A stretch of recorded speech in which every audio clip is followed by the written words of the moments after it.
सो भाई, making these videos for you all takes lot of time. और ये काफ़ी बड़ी वीडियो है, तो हो सकता है कई दफ़े लोग इसे देखे भी ना। लेकिन मैं तुम्हें सजेस्ट करता हूँ 1.5x पे देखो। This will be worth it, this will be worth it, this will be worth it, it is my guarantee.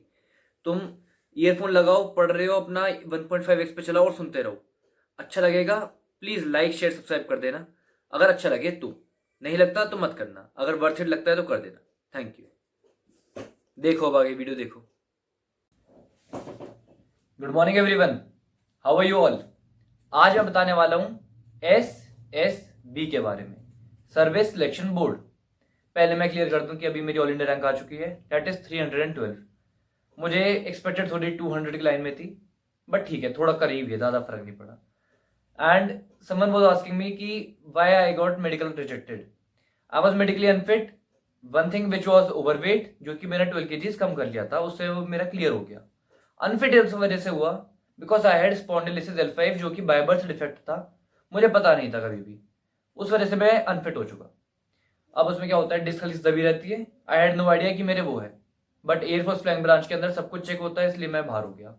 Suggestion, air force flank branch मत भरना, इंडिया जाने से मतलब है, ऑफिसर बनने से मतलब है। पायलट वायलट यार छोड़ दो यार, एनडीए होता है, मैं मिस कर रहा हूँ, कोई बात नहीं। चलो अब मैं क्या बताने वाला हूँ आज। एसएसबी में ये इंट्रोडक्टरी क्लास होगी। एसएसबी क्या होता है, सर्विस सिलेक्शन बोर्ड होता क्या है, प्रोसीजर क्या है उसका।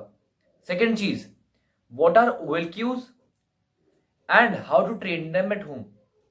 मैं नहीं जाना चाहता घर, मैं नहीं जाना चाहता कि अपनी मैं कोचिंग वगैरह जाऊं, नहीं पैसे फूकने मुझे, घर से कैसे सीखूं मैं, ये बताओ मुझे।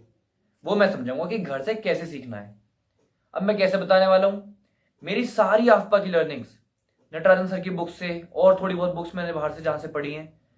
बुक्स कभी नहीं सिखाती असलियत में, एक्सपीरियंस सिखाता है। बाकी मैं तुम्हें अपना एक्सपीरियंस, अपने दोस्तों का एक्सपीरियंस जिनकी रैंक्स इतनी अच्छी आई हैं, उन सब का, क्योंकि मेरे वो बहुत क्लोज दोस्त हैं और मेरी उनसे बहुत बातें होती हैं।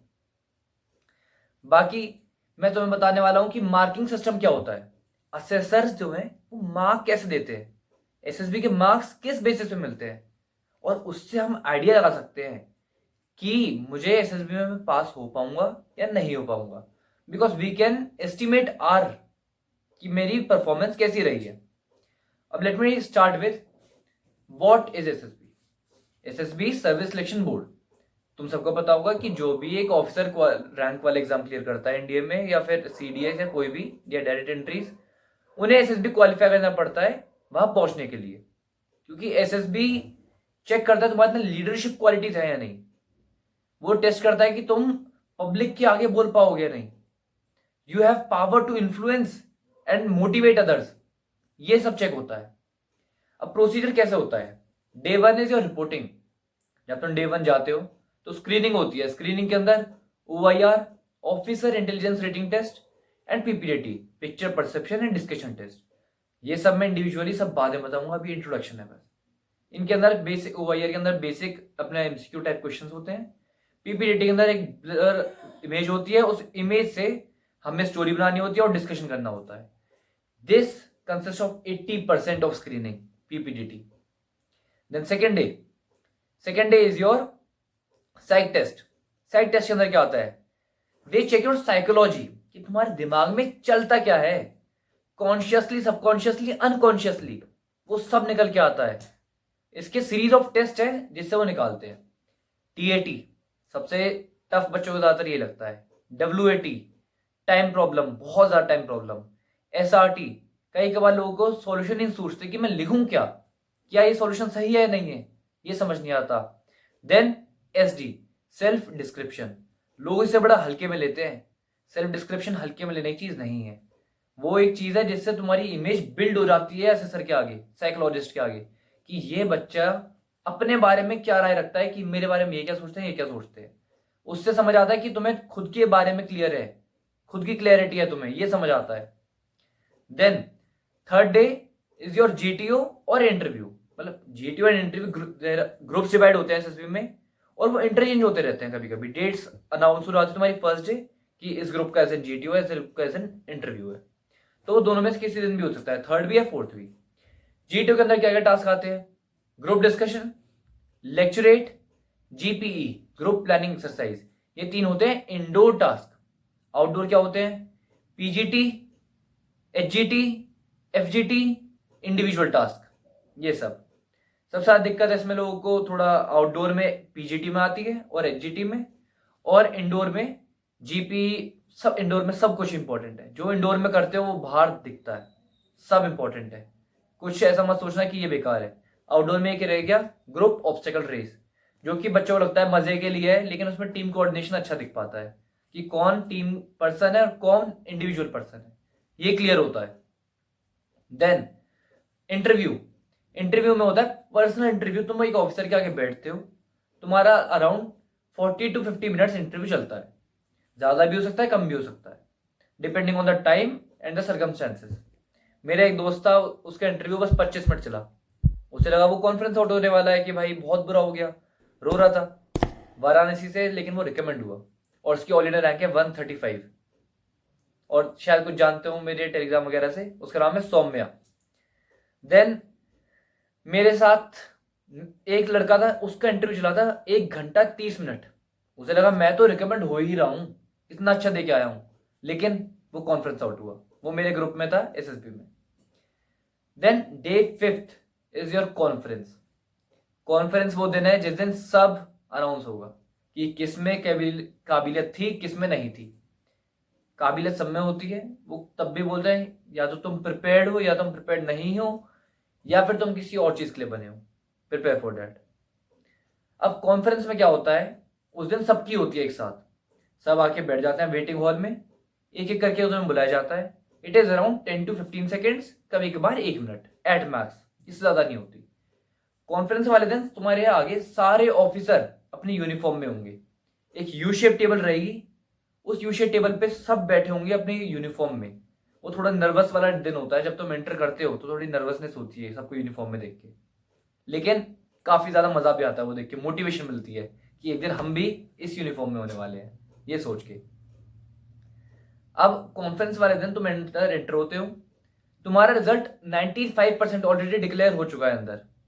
तुम्हारे जीटीओ, तुम्हारे इंटरव्यू और तुम्हारे साइकोलॉजिस्ट तीनों ने डिस्कशन कर लिया है आपस में। अब उन्होंने डिसाइड राय बना चुके हैं कि तुम्हें पास करना है या फेल करना है। अगर उन्हें कोई डाउट है, मतलब तुम अगर बॉर्डर लाइन कैंडिडेट हो, तो वो तुमसे अंदर आने के बाद एसआरटी पूछेंगे, कोई सिचुएशन पूछेंगे। मेरा एक दोस्त था, उसके ऑल इंडिया रैंक है 128 प्राइज। उससे क्या पूछी थी कि उन्हें लगा कि मैं करेज कम है, साइकोलॉजिस्ट ने शायद बोला होगा, तो लोगों ने कंफर्म करा होगा, तो उन्हें डाउटफुल था। तो उससे पूछी कि अगर तुम्हारा दोस्त है, वो दूसरे लोगों से उसकी कार से साइकिल से स्क्रैच आ गया उसकी गाड़ी पे, किसी रैंडम आदमी की, और वो आदमी उसे मारने आ रहा है, तुम क्या करोगे? तो उसने कहा सर मैं इंटरवीन करूंगा और लड़ाई रोकूंगा, शांति से समझाऊंगा। उन्होंने कहा अगर तुम्हारा दोस्त पीछे से उन्हें गालियां दे रहा है और भीड़ इकट्ठी हो गई है, अब क्या करोगे? तो उसने कहा सर मैं अपने दोस्त को शांत करा के पीछे करूंगा। उन्होंने कहा उन्होंने अब थप्पड़ मारने चालू कर दिए हैं तुम्हारे एक दो, अब क्या करोगे? कहता sir when it has started getting physical then I will also beat them. वो करेज देखना चाह रहे थे, आंसर सही गलत कुछ नहीं होता, उन्हें जो देखना था उन्होंने देख लिया, वो रिकमेंड भी हुआ और AIR 128 है। देन कॉन्फ्रेंस वाले दिन तुम्हारी 90% डिसीजन हो चुका है, 1% जो है वो तुम्हारे SRT से पता चल जाएगा। मेरे से पूछा था what was your motivation to join defence forces, तो मैंने कहा था कि मुझे अपने पेरेंट्स को प्राउड फील कराना है, और वहीं से मैं सोच सोच के मोटिवेशन लेता हूँ। सबका अपना अपना इंडिविजुअल रीजन होगा, सब सच्चा रीजन बोलना, कॉपीड मत बोलना, फेक उन्हें सब दिखता है, सच बोलना, वरना झूठ पकड़े गया तो फंस जाओगे। देन एक दो कंफर्मेटरी क्वेश्चन पूछते हैं, देन वो कह देते हैं कि एनी सजेशंस, या खाना कैसा था, स्टे कैसा था, यूजुअली ये क्वेश्चन होता है। देन वो कहते हैं okay all the very best for your future, now you can go. Then तुम सब एक हॉल में जाके बैठते हो जहां तुमने स्क्रीनिंग के दिन बैठे होते थे। वहां पे दिल की धड़कनें सबकी धुक धुक धुक धुक ये हो रही होती है, लेकिन उस टाइम पीछे से ऑफिसर की आवाज आती है,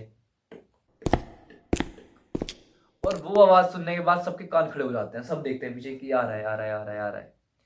जब वो ऑफिसर आता है, आगे खड़ा होता है, कहता है gentleman some of you have made it this time and some of you haven't. तो फिर थोड़ी मोटिवेशन देते हैं, वीडियो दिखाते हैं कि दिल छोटा मत करना, बाहर दो रहे हो तो कोई बात नहीं, नेक्स्ट टाइम आना। देन अनाउंसमेंट स्टार्ट होती है चेस्ट नंबर वाइज। मेरे टाइम पे चेस्ट नंबर अनाउंसमेंट कैसे थी, chest number 2, chest number 11, chest number 12, और तालियां बजती रहती हैं, वो स्टेज पे आते रहते हैं। चेस्ट नंबर 23, और जैसे जैसे चेस्ट नंबर पास आ रहा होता है तो धड़कनें बढ़ती हैं और स्टार्ट हो जाती हैं कि मैं हुआ या नहीं हुआ। चेस्ट नंबर 24, और फिर उन्होंने ब्रेक लिया ये बोलने के बाद। Then he said chest number 42 and that's all. और चेस्ट नंबर 42 में था। फिर मैं उठ के जाता हूँ, लेकिन वहां जाके फिर जब पीछे मुड़ के देखते हैं सब उदास रहते हैं, तालियां तो बज रही होती हैं लेकिन सब दुखी होते हैं। कोई बात नहीं, वो अच्छा दिन था, लेकिन काफी थोड़ा दुख देख के दुख होता है सबका, पर काफी अच्छा दिन, वो मजेदार होता है। उस दिन तुम होते हो नहीं होते, लेकिन तुम एक चीज रियलाइज करते हो, मैं यहाँ से जो सीख के जा रहा हूँ वो मुझे कहीं और नहीं मिलता। सबसे बड़ी चीज सीखते हो डिसिप्लिन, जो कि तुम्हें खुद से लेके जाना चाहिए। Now let me tell you what are OLQs। OLQs are officer like qualities जो कि जज हो रही होती है SSB में, ऐसा हमें बताया जाता है, और ऐसा ही होता है शायद से, क्योंकि तुम इन्हें पोर्ट्रे करने की कोशिश करोगे, तुम एक परफेक्ट पर्सनैलिटी बन जाओगे इन OLQs से, और वो परफेक्ट पर्सनैलिटी इज समथिंग जो होने चाहिए। अब वो OLQs क्या है? There are 15 OLQs, let me show you. ये मेरे पास एक चार्ट बना हुआ है, ये है 15 OLQs जो इंपॉर्टेंट है। अब दिख तो रहे नहीं होंगे, तो मैं इन्वर्टेड दिख रहे होंगे, तो मैं बता देता हूं क्या क्या है। First one is organising ability. अपनी ऑर्गेनाइज करने की जो एबिलिटी है वो चेक होती है, कि तुम कितने बेटर वे में ऑर्गेनाइज करते हो। कहाँ कहाँ चेक होती है? हर जगह। तुम्हारे स्टोरी लिखने के प्रोसीजर में, इंडिविजुअल ऑब्स्टिकल्स में सबसे ज्यादा चेक होती है, और तुम्हारी हर जगह जहां तुम अपना थॉट प्रोसेस ऑर्गेनाइज करके बोल रहे हो वहां चेक होती है, कि तुमने क्या ऑर्गेनाइज करा यहाँ पे और क्या तुमने बोला। GD, लेक्चरेट, हर चीज में ऑर्गेनाइजिंग एबिलिटी हर जगह। Second, power of expression. मैं तुम्हारे आगे बोल रहा हूं, जैसे let me quote an example. So gentleman, this is now, जैसे यार क्या बताऊं, अब तुम समझ लो, अपनी आवाज तेज करना कम करना, कहां पे आवाज की पिच बढ़ानी है कहां पे नहीं बढ़ानी है, ये समझना। This is power of expression. कितने बेटर वे में तुम अपना थॉट कन्वे कर पा रहे हो, this is power of expression. GTO में लेक्चरेट की हमेशा स्टार्टिंग थोड़ी सबकी टिपिकली ऐसे रहती है, मैं दिखा देता हूं। Good morning GTO sir and everyone present over है। माय टॉपिक इज, जो टॉपिक होता है, and I have divided this topic into 3 parts. What, why, when, इससे आसान हो जाता है अपने लिए। सबका इंडिविजुअल तरीका होता है, सबका अलग होता है, मेरा होता है कोर्स से स्टार्ट करने वाला। टिप्स एंड ट्रिक्स बताऊंगा आगे। Third is ability to influence group. GD में देखती है सबसे ज्यादा, कि तुम पूरे ग्रुप में, 20 का ग्रुप है, कैसे इन्फ्लुएंस कर रहे हो सबको। सब तुम्हारी सुन रहे हैं, तुम सबकी सुन रहे हो। Be a leader, don't be a follower, this is what they want. और जरूरी नहीं तुम रिगरस हो जाओ कि नहीं मैं यही हूं तो यही है, मेरा आइडिया सही है, मेरा आइडिया सही है, मेरा आइडिया सही है, this is also negative thing. तो अपना पॉइंट पुट ऑन करो, दूसरे का सही लग रहा है तो उसका एक्सेप्ट करो, दिस इज लीडरशिप। लीडरशिप के अंदर जरूरी नहीं कि तुम अपनी ही बात सुनाओगे, लीडरशिप के अंदर जरूरी है कि तुम टीममेट्स की बात सुनोगे, उनकी बात समझ के उनका सॉल्यूशन दोगे। जैसे कई बार डिस्कशन में क्या होता है, तुम बोल रहे हो कि एक GP में एक कार है और हम इस कार से इसे यहां लेके जाएंगे, दूसरा कह रहा है नहीं एक बाइक है, हम बाइक से लेके जाएंगे। तरीके दोनों ठीक है, बाइक से भी जा सकते हैं, कार से भी जा सकते हैं। Then you use some common sense. अगर इंजर्ड आदमी को लेके जा रहा हूं मैं, बाइक पे सही होगा या कार पे सही होगा? कार पे ऑब्वियसली। बाइक पे आदमी की चोट लगी हुई है, मान लो गिर जाए, क्या हो जाए, कुछ नहीं पता। इसलिए तुम उसे बोलो कि gentleman, I think that car is more अपना comfortable, so we should take car instead of bike, ऐसे करके तुम बता सकते हो। देन डिसीजन स्पीड, कितनी जल्दी सोच पा रहे हो। डिसीजन स्पीड लेक्चरेट में चेक हो जाती है, एक तो इंटरव्यू में इंस्टेंट आंसर से चेक होती है। बहुत सारी चीजें हैं डिसीजन स्पीड चेक करने की, वो हर समय देखते रहते हैं क्या क्या है। Then stamina. Stamina is not just physical, it is also mental and physical. Physical stamina, individual obstacle, भागना दौड़ना और अपनी स्ट्रेंथ वगैरह, ये सब चेक हो जाता है अपना PJT या GT, इन सब में, GT टास्क में। मेंटल स्टैमिना, साइक चूस जाता है दिमाग को, बिल्कुल खत्म कर देता है दिमाग को। और साइक का से एक याद आया, AFSB में साइक डे होता है फर्स्ट दिन ही, सुबह तुम्हारी स्क्रीनिंग, शाम को साइक डे। हाँ, ये काफी अजीब चीज है लेकिन यही होता है। तो उसमें एक दिन सबको फ्री मिलता है, एक ना एक दिन सबको फ्री मिलता है कि हाँ आज तुम फ्री हो, आज तुम जाओ खेलो कूदो मजे करो। SSB जो जगह है वो बेस्ट जगह। अब देखो, स्टैमिना हो गया। 6 इज इफेक्टिव इंटेलिजेंस, कि तुम्हें GTO में सामान दे दिया गया, इंटेलिजेंस लगाओ और बताओ कि यहां से मैं वहां कैसे जाऊं, ये सोचना है। इस इंटेलिजेंस को लगाना है, इस इफेक्टिव इंटेलिजेंस की। इंटेलिजेंस तो है, सबके पास है, इफेक्टिवली कौन काम कर पा रहा है उस पर, तो तुम्हें बनना है वो effective intelligence. Then reasoning ability. Reasoning ability सवाल जवाब करने की क्षमता। किसी ने कुछ बोला तो उसकी बात सही क्यों है ये समझ जाना, उसकी बात गलत क्यों है ये समझ जाना, उसकी बात गलत है उसे ये समझाना कि भाई आपकी बात गलत है लेकिन पोलाइट वे में। ऐसे मैं हार्श था, मैं डोमिनेंट था इनिशियली बहुत ज्यादा, मैंने अपने आप को बहुत ज्यादा बदला है। मेरे से ज्यादा तुमने हार्श आदमी कोई नहीं देखा होगा, कोई भी। मैं लोगों को गालियां दे देता था, मतलब नॉट एग्जैक्टली गालियां, but how can you say that, what do you mean by that, you can not से like that.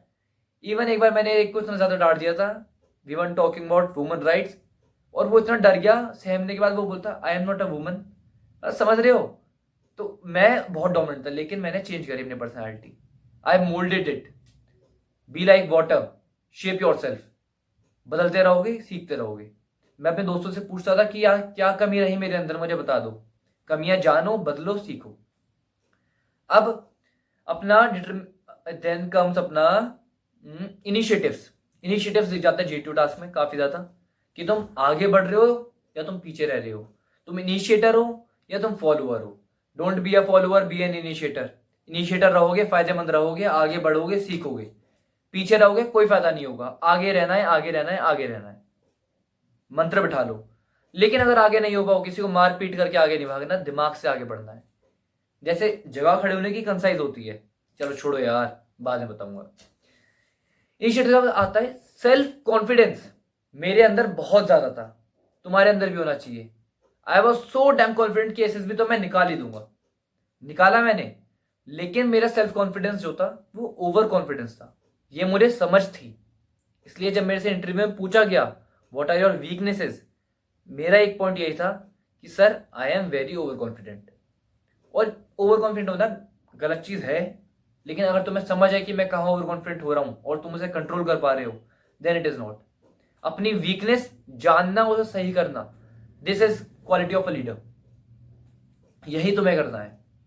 Then comes determination, कि तुम कितना डिटरमाइंड हो गोल की तरफ। कई लोगों की डिटर्मिनेशन दिख जाती है कि वो एसएसबी देने 18 बार 20 बार। मैं एक भैया से मिला था, he got recommended in the 22nd attempt. 22nd। Recently एक मेरे क्लोज भैया जो हमारे साथ आफा में थे, he got recommended in the 17th attempt. ये डिटर्मिनेशन तो उनकी ऑलरेडी दिख गई कि वो इतना डिटरमाइंड है इसमें जाने के लिए। Then come social adaptability. Social adaptability में क्या है कि तुम लोगों के साथ कितना घुल मिल पा रहे हो। एसएसबी में दिखती है तुम्हारे टीम के साथ बिहेवियर से। तुम्हें 5 दिन उन लोगों के साथ बिताने हैं जो अलग अलग कल्चर से आए हैं, अलग अलग जगह से आए हैं, और तुम्हें उनके साथ एडजस्ट करना है हैप्पीली। हैप्पीली नहीं करोगे तो जीडी वगैरह में इफेक्ट होगा, दिखेगा। तो यही तुम्हारी सोशल एडजस्टमेंट है। Then comes responsibility. तुम कितनी चीजें अपने रिस्पॉन्सिबल मान रहे हो। कोई गलत हुआ है, sir it is my duty, ये मेरी वजह से गलत हुआ है क्योंकि मेरी टीम ने कराया, मैंने कराया, इस वजह से। रिस्पॉन्सिबल बनो, अपनी चीजें अपने हाथ में उठाओ कि हाँ मेरी वजह से था। Then comes cooperation. टीम के साथ कितना अच्छा कोऑपरेट कर पा रहे हो। ये एसएसबी में हर जगह दिखता है, हर जगह एक्सेप्ट फॉर साइक। साइक में भी, लेकिन एसआरटी में दिखता है, हर जगह दिखता है। Then comes liveliness. लाइवलीनेस, खुश रहना। कितना खुश रहते हो तुम। ऐसा नहीं कि पूरे तुम पढ़े जा रहे हो, देन डिप्रेस हो। टीम वालों को भी कह रहे हो कि यार मैं रिकमेंड नहीं हो पाऊंगा, तू भी नहीं हो पाएगा, ये है वो है। Be positive, be happy.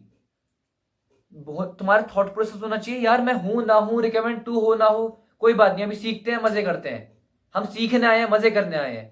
Recommend होने के पर्पज से मत जाना, सीखने के पर्पज से, ग्रो करने के पर्पज से, इससे जाना। देन कम्स करेज। कितना करेज है तुम में। अब करेज क्या चीज है कि तुम जब खड़े हो, आर्मी में जा रहे हो, तो तुम उस ब्रिज पे खड़े होते हो ऊपर, जब इस पे वॉक करना था, कमांडो वॉक, और वो काफी ज्यादा हाइट पे होता है, वो हिलता है, उसमें करेज दिखता है कि तुम्हारा करेज कितना है, तुम चल पा रहे हो नहीं चल पा रहे। करेज में और पागलपन में फर्क होता है। करेजियस बनना है, बेवकूफ नहीं। करेज है कि तुम ऊपर कॉन्फिडेंटली अपना डर दिखा नहीं रहे हो और तुम कैलकुलेटेड रिस्क ले रहे हो और चल रहे हो।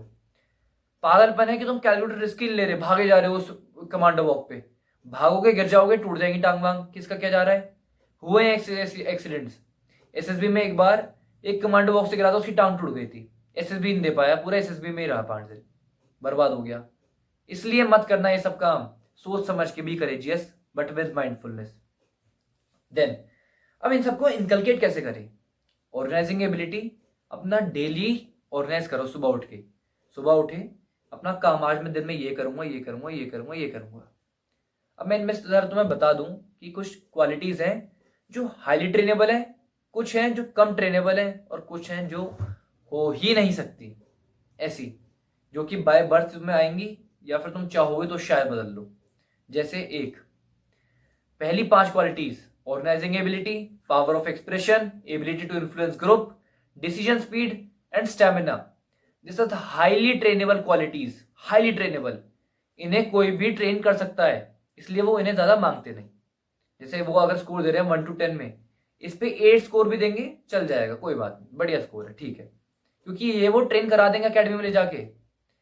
Then comes effective intelligence, reasoning ability, initiatives, self confidence, determination.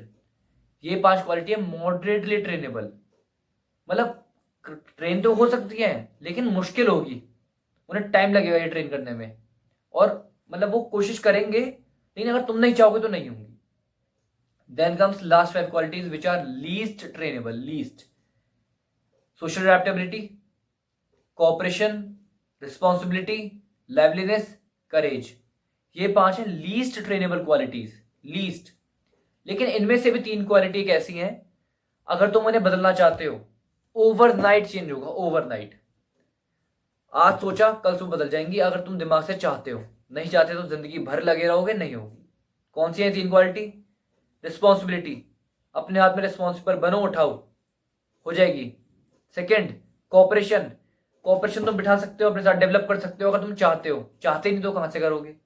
Then third one अपना है सोशल अडेप्टेबिलिटी, लोगों के साथ घुलना मिलना, बातचीत करना, ये समझ आना, आसान तरीका है, सीख सकते हो बड़े आराम से, बहुत आराम से, कुछ मुश्किल नहीं है। देन इन सब पर ट्रेन करने का तरीका अपना ऑर्गेनाइजिंग एबिलिटी, कि अपना डेली स्केड्यूल करो, सुबह उठ के ऐसे ऐसे करूंगा, ये करना है, ये करना है। ये सब है तुम्हारा ऑर्गेनाइजिंग एबिलिटी का पार्ट। कोई फंक्शन है उससे ऑर्गेनाइज करने की कोशिश करो, घर में कोई फैमिली गैदरिंग हो रही है उससे ऑर्गेनाइज करो कि हाँ मैं करता हूँ। रिस्पॉन्सिबल बनो, घर में कोई फंक्शन हुआ, सब खाना खाने आए, इन्हें खाना खिलाने की जिम्मेदारी मेरी, दिस इज रिस्पॉन्सिबिलिटी। छोटी छोटी चेंजेस करोगे देन बड़े बड़े फर्क देखेंगे। एक मैंने बुक पढ़ी थी, ये एटॉमिक हैबिट्स। इस बुक के अंदर क्या था, मैं बहुत ज्यादा बुक रीड नहीं करता हूँ, कहीं सोच रहे हो बुकिश हूँ, एक करी थी। इसके अंदर क्या था कि अगर तुम्हें अपनी हैबिट्स 0.1% से रोज बदलते हो तो एक वो इतना ड्रास्टिक चेंज होता है, वो कंपाउंडिंग चलती है उसमें। तुमने 0.1% आज बदली, उस अब 0.1 बढ़ चुकी, तुम 1.1 हो चुके हो, उसमें तुम जब बढ़ोगे 1.3 हो जाओगे, 1.5 हो गए, ऐसे बढ़ते रहोगे, मल्टीपल होते रहोगे, बहुत तेजी से बढ़ोगे। ये क्वालिटीज तुम्हें अपने ऊपर काम करना है। देन मार्किंग सिस्टम में समझा देता हूँ क्या होता है। अभी तुम्हारे साइड में पिक्चर एक लगा दूंगा, मार्किंग सिस्टम कैसे कैसे है। इंडिया का मार्किंग सिस्टम क्या है, ईच एसेसर तुम्हारा 900 मार्क्स का टोटल होता है, हर एसेसर के पास तुम्हारे 300 मार्क्स है, ठीक है। अब वो तुम्हें मार्क्स देते हैं कि तुम अगर अच्छे कैंडिडेट हो, बहुत अच्छे कैंडिडेट हो, 90+, 90 या 90+, then you are good candidate. तुम मीडियम कैंडिडेट हो, 75, इस वाली रेंज में आओगे। बेकार कैंडिडेट हो, 60+। अब कई लोगों के दिमाग में मिसकंसेप्शन होता है कि साइक हैज अ वीटो पावर, ऐसा कुछ नहीं है। साइक को अगर कुछ दिखता है कि वो इतना ज्यादा ही नेगेटिव है, इतना ज्यादा नेगेटिव है, तो वो तुम्हें मार्क्स देगा 60 से एक कम, 59। अब इससे क्या होगा, 59 मार्क्स से क्या होगा मैं बताता हूं। जैसे तुम्हें कॉन्फ्रेंस में डिस्कसेबल बनने के लिए 240 मार्क्स चाहिए होते हैं इनिशियली। अगर तुम्हारे टोटल सम्स मिला के 240 मार्क्स बन रहे हैं इनिशियली, तो तुम कॉन्फ्रेंस में तुम्हें तीनों ऑफिसर आपस में डिस्कस करेंगे कि हाँ भाई क्या सोचा है, कि इसे करना है नहीं करना है, सर मुझे इसके अंदर ये कमी लगी थी, तो दूसरा ऑफिसर जीटी ऑफिसर बोल देगा नहीं करेज इसमें अच्छा था, मैंने देखा था। साइक कहेगी कि हाँ मैंने भी स्टोरीज में देखा था, करेज अच्छा था। अगर साइक कहती है कि मुझे लगा कि थोड़ा नेगेटिव थिंकर है, तो जीटीओ बोलेगा नहीं मैंने लेक्चरेट वगैरह में जीडी में इन सबके ओपिनियन देखे थे, मुझे नहीं लगा। इंटरव्यूअर बोलेगा कि आई डोंट नो, मैं शायद एम्बिगस हूं। तो अब यहाँ पे कंफ्लिक्टिंग हुआ, अब इन कंफ्लिक्टिंग को बचने के लिए क्या करते हैं, वो तुमसे आओगे एसआरटी पूछ लेंगे, खत्म बात, तुमने क्लियर कर दी तुम पास, नहीं करी तो फेल। 240 मार्क्स या इसके अबव तुम्हारे हैं, तुम डिस्कसेबल हो गए। लेकिन अगर 60 से कम मार्क्स हैं, किसी भी एक असेसमेंट ने तुम्हें 60 से कम मार्क्स दे दिए, 59 दे दिए, यू आर नॉट डिस्कसेबल, तुम्हारा डिस्कशन ही नहीं होगा। तुम बैठे रहोगे, तुम जाओगे, तुम्हें 5 सेकंड में बुला लिया जाएगा अंदर, तुम जाओगे, बैठोगे, हाउ वाज योर डे, तुमने क्या क्या सीखा, okay thanks for suggestion, now you can गो, बस ये होगा। ये या तो दो कंडीशन में होता है, इधर यू आर टू गुड, इधर यू आर टू बैड। तो बी आर डिस्कसेबल कैंडिडेट के लिए तुम्हें 240 मार्क्स चाहिए, सोच सकते हो कैसे आएंगे। रिकमेंड होने के लिए कितने मार्क्स चाहिए, रिकमेंड होने के लिए मार्क्स चाहिए 360, बस 360 मार्क्स आएंगे और तुम रिकमेंड हो जाओगे। तुम इसलिए कभी भी किसी बच्चे को एनडीए वाले में ये नहीं देखोगे जिसके 360 से कम है, एसएसबी में सबके इससे ऊपर होते हैं तब रिकमेंड होते हैं। बहुत आसान है लाना। जैसे मेरी स्ट्रेटेजी क्या थी, मेरा इनिशियली साइक बहुत बेकार था, तो मैं सोच रहा था कि साइक बेकार है, इतना काम करूं। GTU I was the God level, GTU मेरा बहुत अच्छा था, हर चीज में बढ़िया था। जीडी दिक्कत थी, जीडी मैंने अच्छी कर ली थी। देन इंटरव्यू, पर्सनल इंटरव्यू, मेरी communication skills were too good, मैं बात करने में कभी झिझकता नहीं था, मैं अपनी बात क्लियरली एंड कंसाइजली कन्वे कर पाता था, तो मेरे लिए आसान था। बाकी वो क्या पूछ लें क्या ना पूछें, तुम एसएसबी जाओगे, तुम्हारा इंटरव्यू काम है तुम्हें हड़काना, तुम्हें पीटना, समझाऊंगा आगे जब सीरीज आएगी पूरी। तो अपना मैंने दो चीज सोच ली कि इनमें अच्छा करना है, दो में मैं 90+ सोच गया था कि हाँ जीटीयू मुझे 90+ देगा और इंटरव्यू 90+ देगा। 180 मुझे साइक से कितने चाहिए, बस 60 और, लेकिन मैं सोचता हूँ मैं 75 तो ले ही आऊंगा, और इतने से ज्यादा ही आए होंगे क्योंकि मेरा साइक वहां पे काफी अच्छा गया था। तो जब इतने मार्क्स आ गए, अपना आपस में डिस्कशन हो गया होगा, 240 तक मैं कैलकुलेशन कर पाया कि हाँ शायद मैं बैठ जाऊंगा इतने में। जब मैं बैठ गया, उनका डिस्कशन चला, मुझे 15 मिनट बाद कॉन्फ्रेंस रूम में बुलाया, मैं गया, वहां जाके मेरे से पूछा what was your motivation, all the very best for your future, now you can गो। मैं आ गया। देन आई वॉज 90% श्योर कि मैं रिकमेंड हो रहा हूं, क्योंकि मेरे बाकी सब कमांड टास्क वगैरह, इंडिविजुअल टास्क सब बहुत अच्छा गया था। अब ये सब मैंने जो तुम्हें बताई है ओएलक्यूज वगैरह, ये सब तुम इनकलकेट करना स्टार्ट करो। वीडियो सुनना बहुत आसान है, सब सुन सकते हैं, लेकिन इसे इनकलकेट कम कर पाते हैं। Please inculcate them, please develop OLQs, और रिकमेंडेशन आएगा।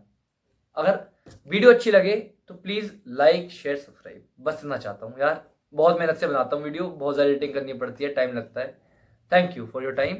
कोई भी डाउट है you can message me directly, message me on Instagram जो कि डिस्क्रिप्शन में मेरी आईडी है, या फिर मैं टेलीग्राम का तुम्हें क्यूआर कोड दे देता हूँ, उस पर तुम मुझे मैसेज कर सकते हो। Thank you.